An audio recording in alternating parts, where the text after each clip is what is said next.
नमस्कार। दिन भर की बड़ी खबरों में आपका स्वागत है। मैं हूं शिवानी। आज की खबरों में बात होगी राहुल की महारैली पर बौखलाई सरकार, संसद में बीजेपी ने काटा बवाल, कांग्रेस ने लिए मजे की और भाजपा का नया राष्ट्रीय अध्यक्ष घोषित, आरएसएस ने चुना क्या मोदी शाह की बढ़ेगी टेंशन की। वहीं भाजपा को बड़ा झटका, कैप्टन अमरिंदर ने कांग्रेस से साधा संपर्क की और शाह पूरी संघी बटालियन ले आए। इस सीएम ने दे दिया चैलेंज सियासी उबाल की। साथ ही खबर के अंत में बात होगी पीके से प्रियंका की गुपचुप मुलाकात, योगी की बढ़ी बेचैनी की। इसी के साथ आज दिन भर की सभी बड़ी और प्रमुख खबरों को जानेंगे विस्तार से। उससे पहले एक नजर सुर्खियों पर। मोदी तेरी कब्र खुदेगी नारे को लेकर संसद में हुआ हंगामा। नड्डा बोले राहुल सोनिया माफी मांगे, प्रियंका बोली रैली में किसने कहा हमें नहीं मालूम। मनरेगा स्कीम की जगह अब लेगा विकसित भारत जी राम जी, मोदी सरकार नया बिल ला रही। प्रियंका बोली महात्मा गांधी का नाम क्यों हटा रहे। बीजेपी मुख्यालय में नितिन नवीन का जोरदार स्वागत, पदभार संभाला शाह और नड्डा की मौजूदगी में बरसाए गए फूल, जय श्री राम के लगे नारे।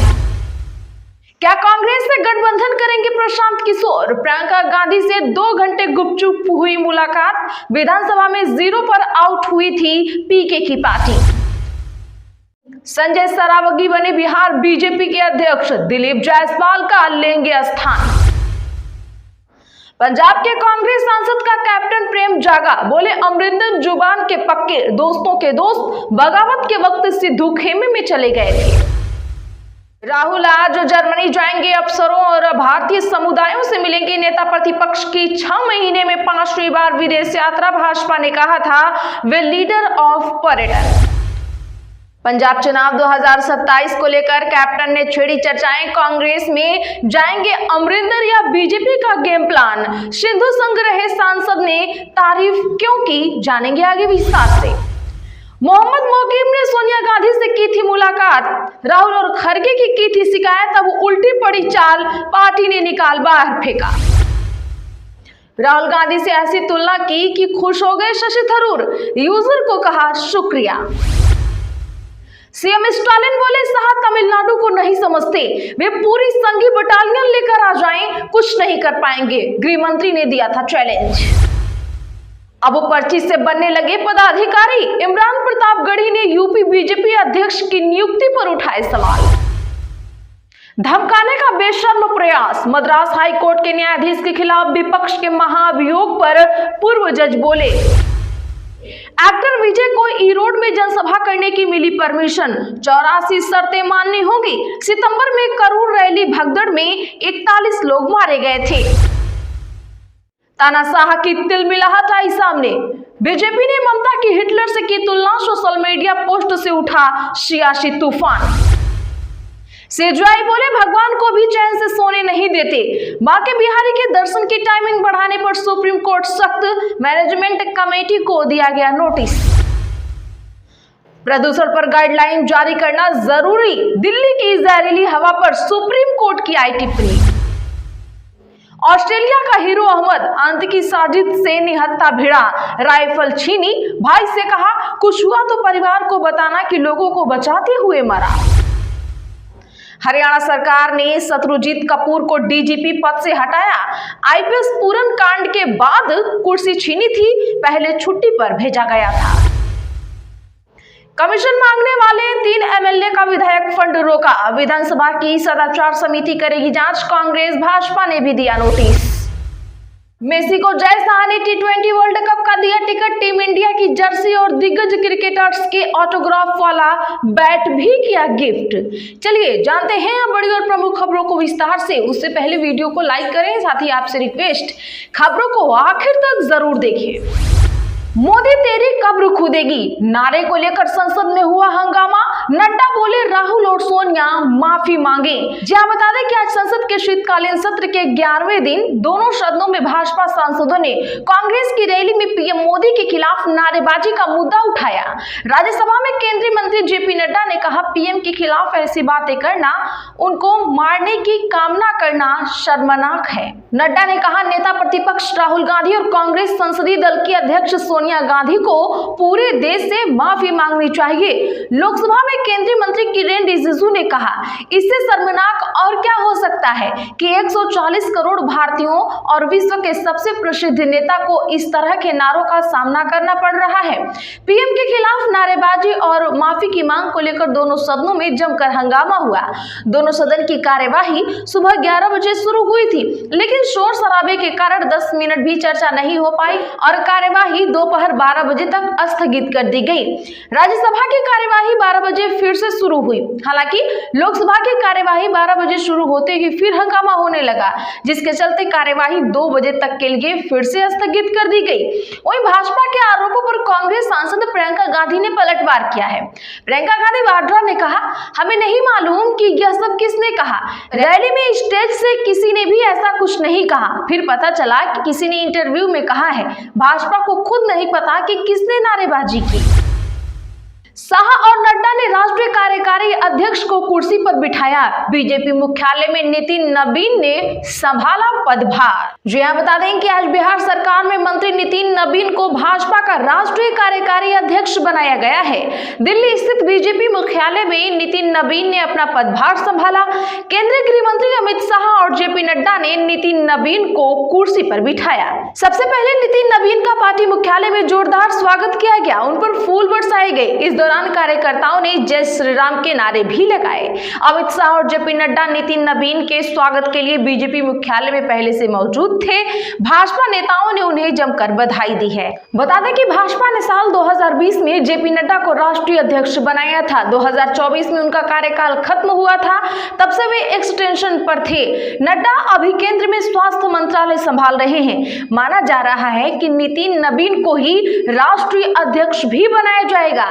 बीजेपी की ऐसी ही परंपरा रही है। मनरेगा स्कीम की जगह अब लेगा विकसित भारत जी राम जी। मोदी सरकार का नया बिल आ रहा है सामने। जी हां, मोदी सरकार महात्मा गांधी राष्ट्रीय ग्रामीण रोजगार गारंटी कानून को अब खत्म कर नया ग्रामीण रोजगार कानून लाने जा रही है। इसे मसौदा शीतकालीन सत्र में चर्चा के लिए सूचीबद्ध भी किया गया है। बिल की कॉपी को आज लोकसभा सांसदों के बीच सर्कुलेट कर दिया गया है। इसका नाम विकसित भारत गारंटी फॉर रोजगार एंड आजीविका मिशन रखा गया है। काम के दिनों की संख्या 100 से बढ़ाकर 125 दिन कर दी गई है। इधर कांग्रेस ने सरकार के फैसले का विरोध किया है। कांग्रेस सांसद प्रियंका गांधी ने कहा कि महात्मा गांधी का नाम क्यों हटाया जा रहा है। अभी कुछ दिन पहले ही हमने आपको 12 दिसंबर के दिन की एक खबर दिखाई थी कि केंद्रीय कैबिनेट में मनरेगा का नाम बदलकर पूज्य बापू ग्रामीण रोजगार योजना रखा गया है। हालांकि सरकार की ओर से जारी नोटिफिकेशन सामने नहीं आया था। पंजाब के कांग्रेस सांसद का कैप्टन प्रेम जागा, अमरिंदर के भी बदले सुर, दिखाई दरिया दिली। बता दें कि पंजाब के गुरदासपुर से कांग्रेस सांसद सुखजिंदर सिंह रंधावा का कैप्टन अमरिंदर सिंह को लेकर प्रेम उजागर हुआ है। रंधावा ने एक न्यूज एजेंसी को दिए इंटरव्यू में कैप्टन अमरिंदर की जमकर तारीफ की है।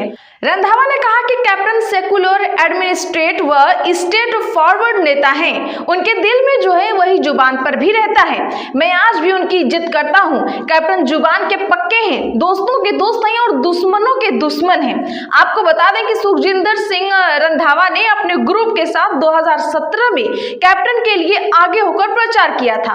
हालांकि नवजोत सिंह सिद्धू के पंजाब कांग्रेस प्रधान बनने पर रंधावा सिद्धू के साथ चले गए। इससे पहले कैप्टन अमरिंदर सिंह ने कहा था, कांग्रेस एक फैमिली की तरह है। मैं जब भी फोन करता तो वो मुझसे मिल लेते थे, मगर बीजेपी में ये सिस्टम नहीं है। दोनों में कई अंतर हैं। सीएम स्टालिन का बड़ा बयान, कहा शाह तमिलनाडु को नहीं समझते, वे पूरी संघी बटालियन लेकर आ जाएं, कुछ भी नहीं कर पाएंगे। जी हां, बता दें कि आज तमिलनाडु के मुख्यमंत्री एमके स्टालिन ने गृह मंत्री अमित शाह के चुनावी चैलेंज का जवाब दिया है। स्टालिन ने तिरुवंतमलाई में एक सभा को संबोधित करते हुए कहा कि शाह के अंदर अहंकार आ गया है, वे खुद के साथ साथ पूरी संघी बटालियन यानी आरएसएस के लोगों को भी लेकर आ जाएं यहाँ पर तो कुछ भी नहीं कर पाएंगे। दरअसल स्टालिन ने गुजरात में 7 दिन पहले शाह के दिए बयान पर पलटवार किया है। तब अहमदाबाद में एक कार्यक्रम में शाह ने कहा था कि वे ममता बनर्जी और स्टालिन जी को बताना चाहते हैं कि आगामी चुनाव में तैयार रहें, बिहार के बाद अब बंगाल और तमिलनाडु में एनडीए की सरकार बनेगी। आपको बता दें कि अगले साल विधानसभा चुनाव को देखते हुए एमके स्टालिन ने आज तिरुवंतमलाई में डीएमके के युवा विंग के पदाधिकारियों के साथ बैठक की। वर्तमान विधानसभा का 5 साल का कार्यकाल मई 2026 में समाप्त हो रहा है। ऐसे में चुनाव आयोग मार्च के बाद चुनावों की तारीखों का ऐलान कर सकता है। क्या कांग्रेस से गठबंधन करेंगे प्रशांत किशोर? प्रियंका गांधी से 2 घंटे गुपचुप हुई मुलाकात। जी हां, जनसुराज के संस्थापक प्रशांत किशोर और प्रियंका गांधी की दिल्ली में आज गुपचुप मुलाकात हुई है। दोनों की मुलाकात की सियासी गलियारों में चर्चा तेज है कि क्या कांग्रेस के साथ गठबंधन कर सकते हैं प्रशांत किशोर, ये सवाल सबसे ज्यादा उठ रहा है। यह गुपचुप मुलाकात लगभग 2 घंटे तक चली। बिहार विधानसभा चुनाव में पीके की पार्टी खाता तक नहीं खोल पाई थी, जबकि कांग्रेस का प्रदर्शन भी बेहद ठीक ठाक नहीं था। कांग्रेस बिहार में सिर्फ 6 सीटों पर सिमट कर रह गई थी। इसी बीच पीके और प्रियंका की मुलाकात को लेकर जो चर्चा है वो सियासी गलियारों में काफी तेज है। हालांकि संसद परिसर में जब प्रियंका से मुलाकात को लेकर पूछा गया तो वो उसे टाल गई। अब पर्ची से बनने लगे पदाधिकारी। इमरान प्रतापगढ़ी ने यूपी बीजेपी अध्यक्ष की नियुक्ति पर उठाए सवाल। जी हां, बता दें कि राज्यसभा सदस्य और ख्याति लब्ध शायर इमरान प्रतापगढ़ी ने भाजपा संगठन और सरकार पर आज तंज कसे। कहा कि पर्ची से अब अध्यक्ष व पदाधिकारी बन रहे हैं। विशेष गहन मतदाता पुनरीक्षण अभियान की समय सीमा बढ़ाने पर जोर दिया।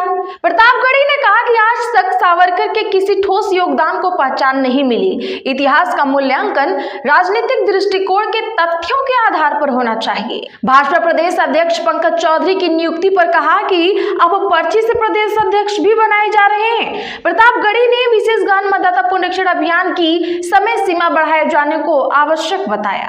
तो आज के लिए बस इतना ही। ऐसे ही खबरों के लिए चैनल सब्सक्राइब करें और बगल में घंटी के निशान को जरूर दबा लें। वीडियो को लाइक और शेयर करना ना भूलें।